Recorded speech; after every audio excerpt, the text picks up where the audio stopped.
Leah turned to scan the river, searching for the Conchita, her link to the world she left behind. There it was, gliding away under full sail. The white canvas caught the sunlight in a dazzling flash of grace and freedom. And just like that, it was gone, vanishing downriver, taking her last shred of certainty with it. Well, here you are, she told herself. This certainly is a strange place. Get your act together. Stay alive. The words echoed like a pep talk. She wasn't sure she believed.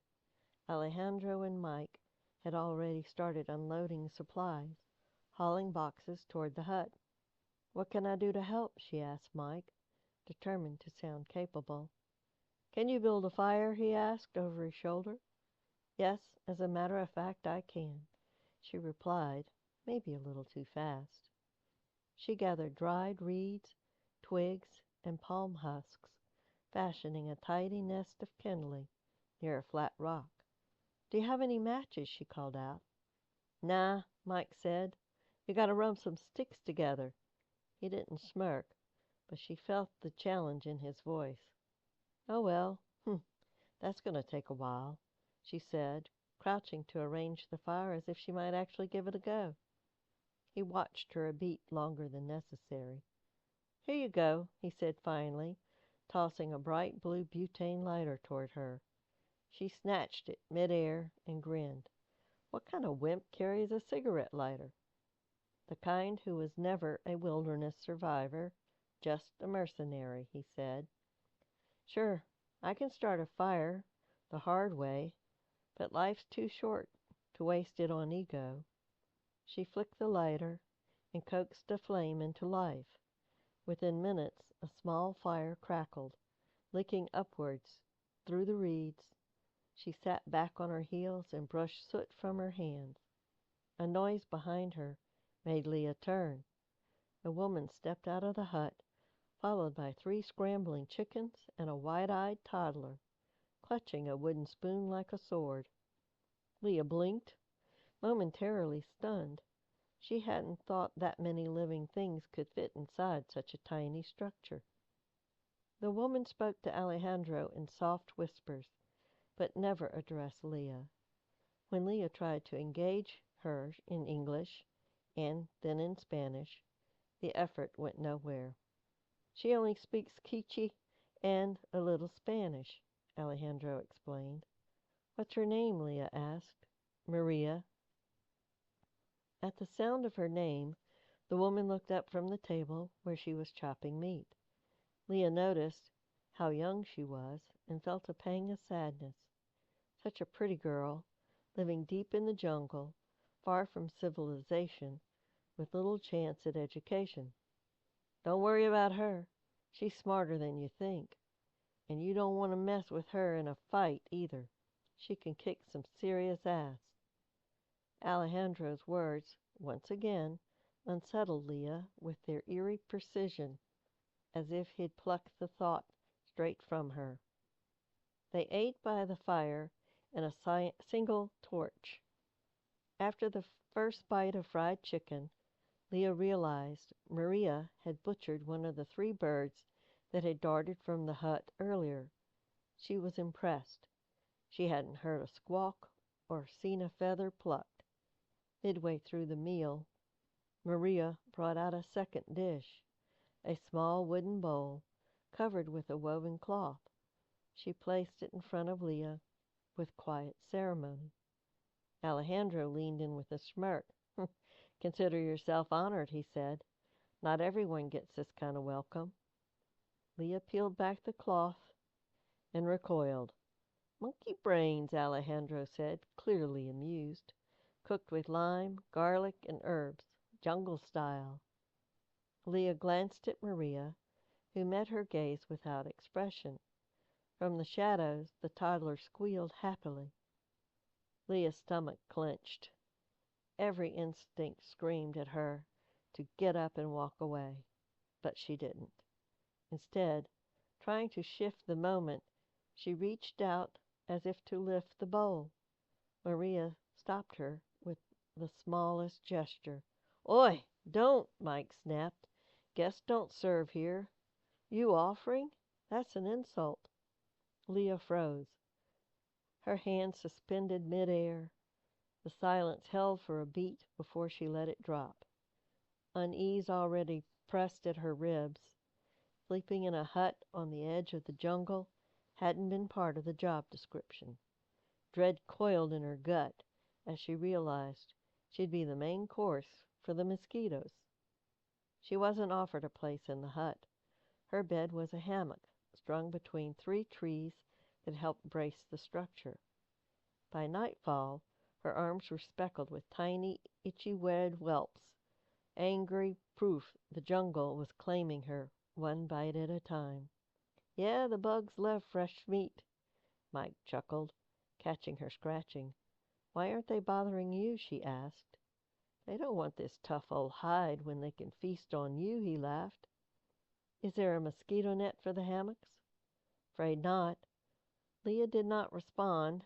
She refused to give him the satisfaction of seeing how miserable she was.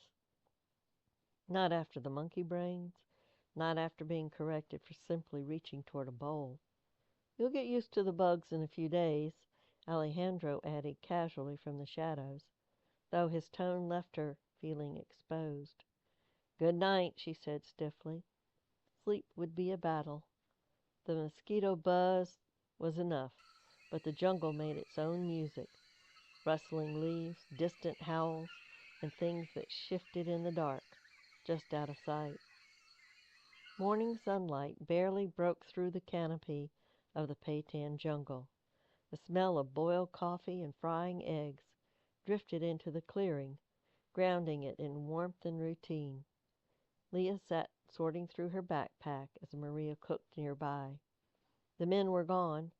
No Alejandro, no Mike, but the panga still rested on the riverbank, tethered and quiet.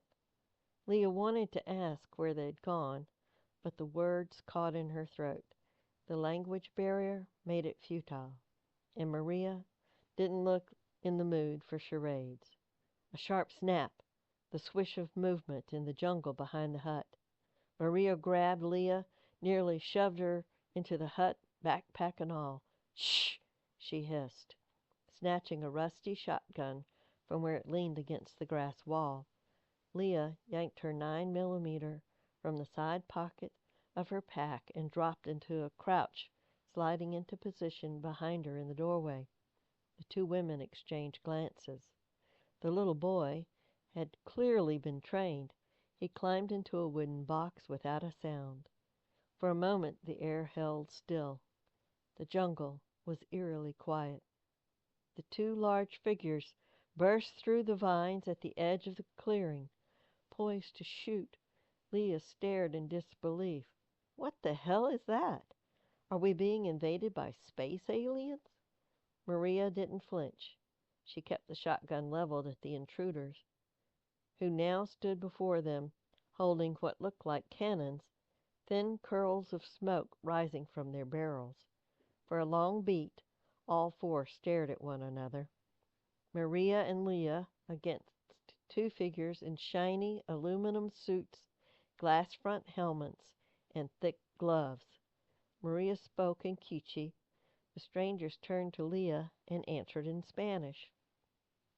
Recognizing it, Leah demanded, "Who are you?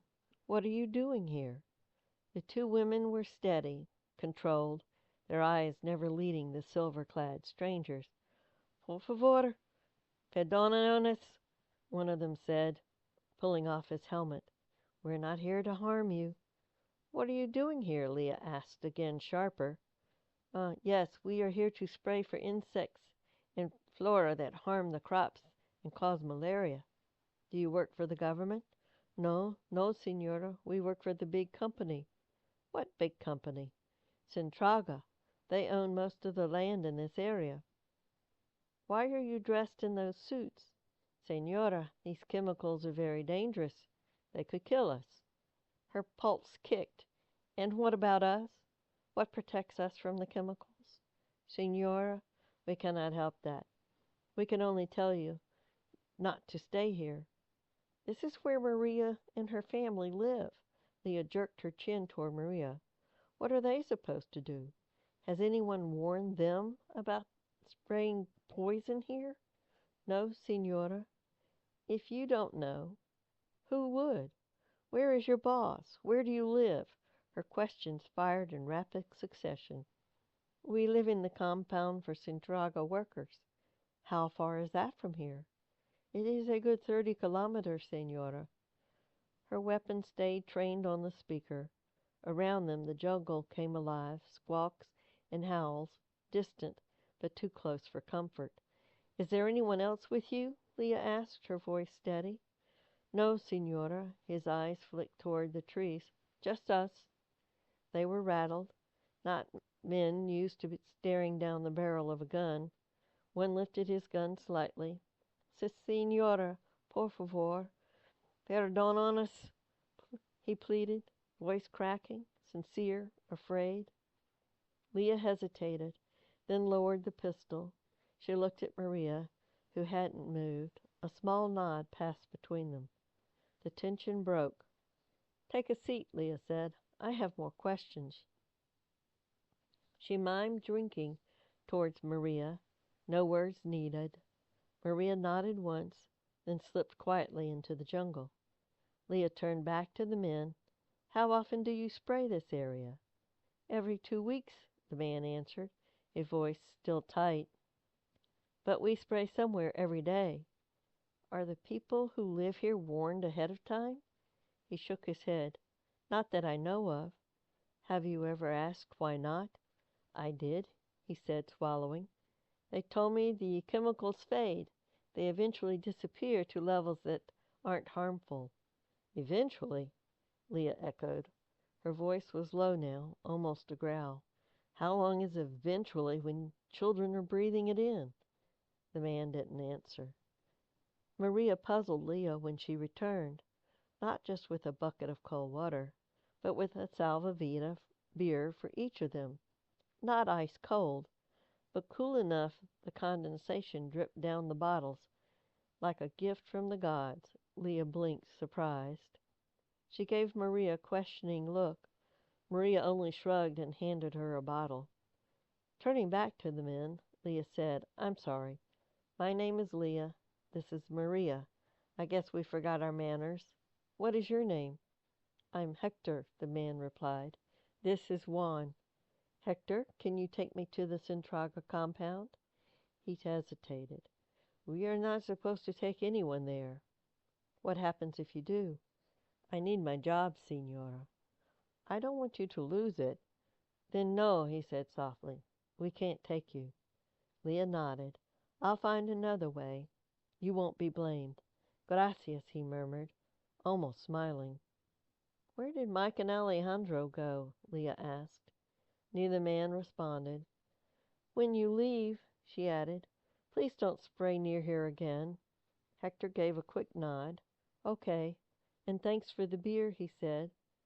Rising and motioning to Juan, the two of them disappeared into the green, their suits glinting like alien armor in the sunlight.